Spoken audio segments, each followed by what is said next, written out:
You are about to listen to the words of Fethullah Gulen, a distinguished Islamic scholar and thinker. In this podcast, you will hear his essay, Our Own Depths One. The self-control that comes from self-consciousness is one of our most significant characteristics as human beings. But this, ironically, is what too many of us neglect. How many people can you point to who have made a habit of self-awareness? How many people can you name who explore their inner depths, rediscovering themselves every day? How many who recognize their weaknesses and their strengths, their failures and their achievements? How many individuals examine their soul out of a true desire for self-knowledge, not out of mere curiosity or humiliation? Socrates often repeated the imperative inscribed at the Temple of Apollo, "Know thyself." This ancient maxim, proclaimed in countless schools of wisdom, acquired a divine dimension in the Sufi tradition.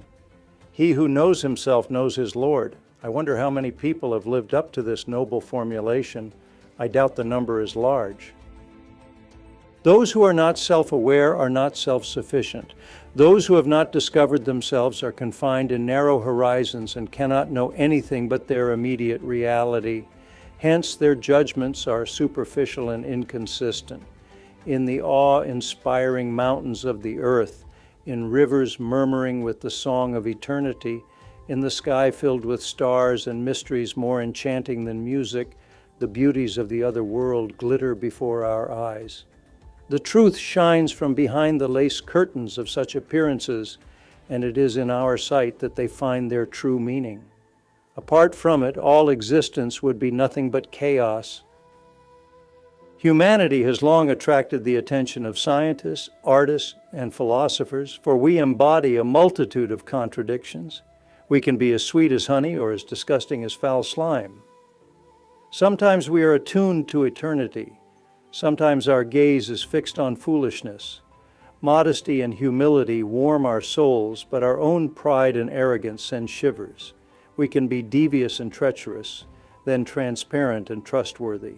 We can be both selfish and selfless, aggressive and merciful, hypocritical and heartfelt, insightful and perceptive.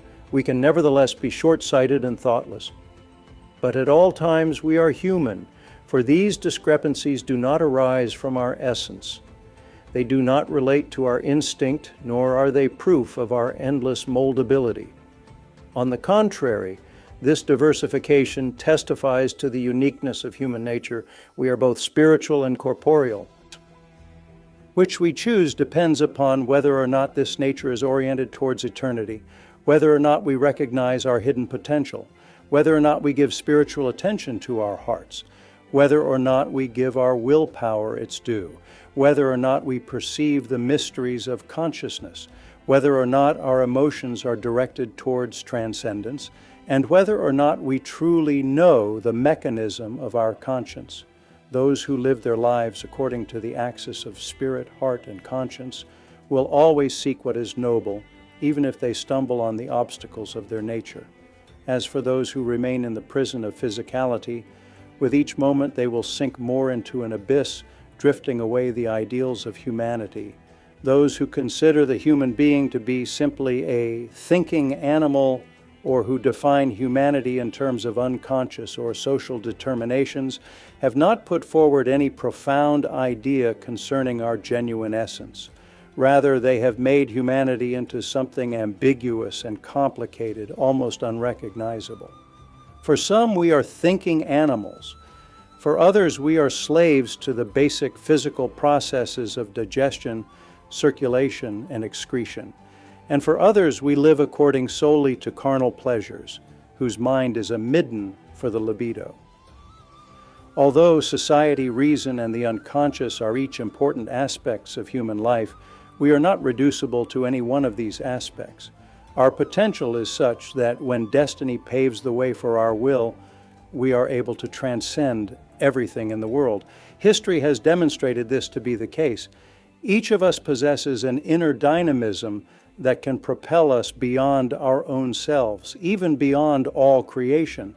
And if we direct this mysterious potential towards its origin, we can transcend finitude and give meaning to our decaying mortality. Today, we are able to harness thunderbolts, view subatomic particles, observe phenomena millions of light years away. But we also suffer from a failure to understand the reality of our essence, of the useless searching for it in corporeal spaces. All of today's savagery, selfishness, lawlessness, insatiable ambitions, indifference, and self-indulgence stems from this mistake. Despite the all-encompassing brilliance of modern humanity, we are cursed because we have misinterpreted ourselves.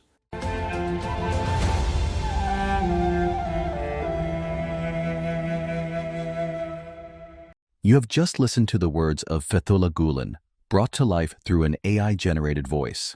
Known for his teachings on faith, interfaith dialogue, peace, and education, Meister Gulen also inspired the Hizmet movement, a global initiative that promotes democracy, human rights, equality, and nonviolence. To learn more about Fethullah Gulen and the Hizmet movement, visit fgulen.com.